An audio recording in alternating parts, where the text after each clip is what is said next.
A mielomeningocele é uma doença que se caracteriza por uma parte da coluna do feto que não se fecha. Os nervos e a medula ficam expostos, ficam abertos. Durante 9 meses, esse tecido fica exposto na barriga da mãe. Então, ele tem 2 traumas, né?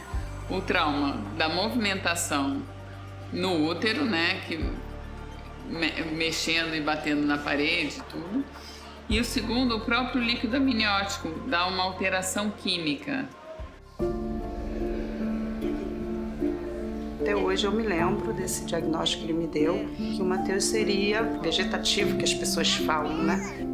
Saí desesperada do consultório, aí até que eu consegui falar com uma médica que trabalhava comigo na época, me levou para a equipe do Dr. Jair, lá na maternidade escola, e lá que ele me explicou o que era a mielomeningocele, que até então eu não sabia, e mesmo assim ainda fui pesquisar no Google, e aí foi pior ainda. E aí que ele falou tudo que era e o que poderia acontecer e não acontecer com o Matheus.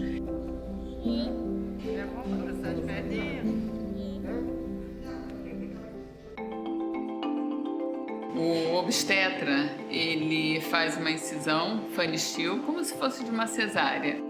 Daí ele expõe o útero, né? Ele põe o útero para fora e pelo ultrassom ele vai movimentando o bebê dentro da barriga, de forma que ele consiga colocar a parte de trás, que é onde tem a mielo, para a parede do útero, para que a gente possa entrar com o microscópio. A gente não vê o feto não sai da barriguinha.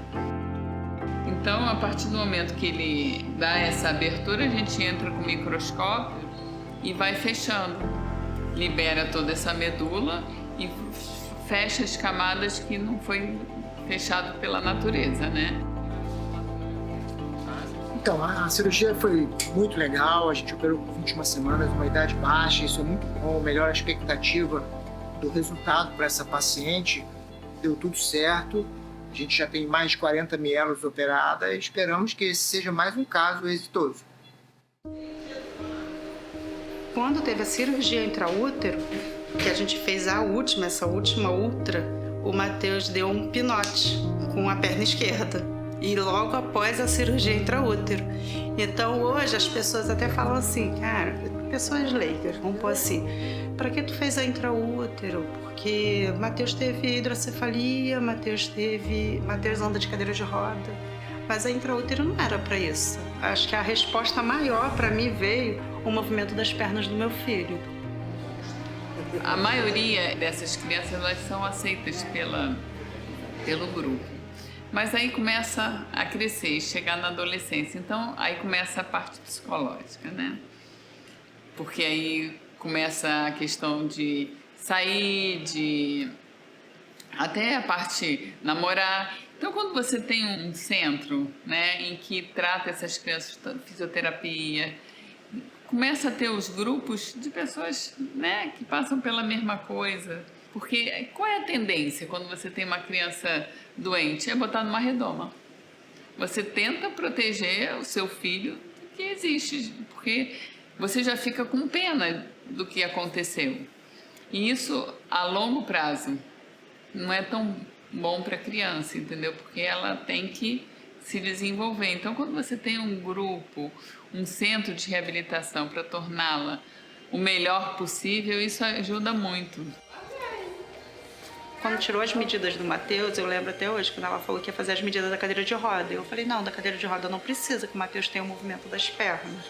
E aí foi a equipe de neurologia que chamou minha atenção e despertou e falou, ele tem o movimento das pernas, mas ele não tem a força muscular.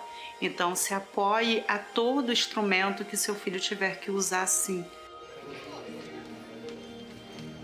O futuro, eu procuro não pensar muito. Eu tento viver um dia após outro. Eu já fui muito assim de pensar o que vai acontecer no futuro. Agora, eu não me cobro mais tanto do futuro. A única coisa que eu me peço muito é que ele continue sendo uma criança feliz. Que ele cresça uma criança feliz. Que ele seja incluído no meio, como ele é incluído na escola, como ele é incluído na rua. Ele vai pra praça, as crianças buscam, chamam ele vai do jeito dele, ele brinca. Eu não tenho esse problema de botar ele em chão. Eu boto com as roupinhas, com a luvinha que eu comprei pra ele. E ele vai pro chão, brinca com as crianças. Eles incluem muito o meu filho. O sorriso de uma criança é tudo de bom. Quando ela vem assim, sorrindo, feliz, entendeu? É porque alguma coisa melhorou. Não necessariamente a gente conseguiu curar, mas só melhorar a qualidade de vida dessas crianças é tudo de bom. Eu sempre quis ser médico. Quando eu tinha 10, 11 anos, eu já sabia que eu queria ser médico.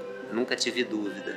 Quando terminei a faculdade, eu fiz a prova de residência para o serviço do Dr. Paulo Niemeyer, que era na época o melhor serviço, continua sendo até hoje o melhor serviço do Brasil de neurocirurgia e residência em neurocirurgia. Fiz a prova, fui aprovado e fiz os 5 anos de residência em neurocirurgia. Depois eu fui trilhando o meu caminho dentro da neurocirurgia pediátrica e estou aí há 35 anos no serviço. Esse é um dos casos mais emblemáticos que nós temos aqui no Instituto. Trata-se de gêmeos craniópagos, que são grudados pela cabeça, né? Eles têm uma disposição de 180 graus, tipo assim, um olha para o norte, outro olha para o sul, eles nunca se viram. Recebemos eles aqui com 8 meses de vida, proveniente de Roraima, e foi muito difícil decidir se faria cirurgia ou não. Nós sempre acreditamos que seria possível essa separação e conversamos com a família sobre todas as dificuldades que tinha no caso. Falei para a mãe, olha mãe, nós não temos experiência com esse caso, ninguém no mundo tem experiência suficiente com esse tipo de doença, mas a gente precisa fazer alguma coisa, seus filhos não podem ficar dessa forma. E ela falou assim, doutor, eu não tenho condição de levar os meus filhos para minha cidade grudados pela cabeça do jeito que eles estão, não teria condições de criá-los dessa forma. Inicialmente nós tínhamos programado 4 cirurgias parciais de separação. Você não pode separar de uma vez só porque eles não resistiriam. Se você fizer isso tudo de uma vez, o cérebro não suporta o edema que seria criado. Nós fizemos 7 cirurgias no Instituto do Cérebro, mas não tínhamos experiência em separar definitivamente esse complexo caso de craniópagos. Então entrei em contato com o Dr. Dilani, ele pediu uma apresentação de tudo o que tínhamos feito até então e foi muito feliz com o que nós realizamos e veio ao Rio, a pedido nosso, para fazer as 2 cirurgias de separação final com a nossa equipe. Tivemos um êxito absoluto, conseguimos separá-los e hoje o Arthur e o Bernardo aparecem no Guinness Book como os craniópagos mais velhos a serem separados com sucesso no mundo.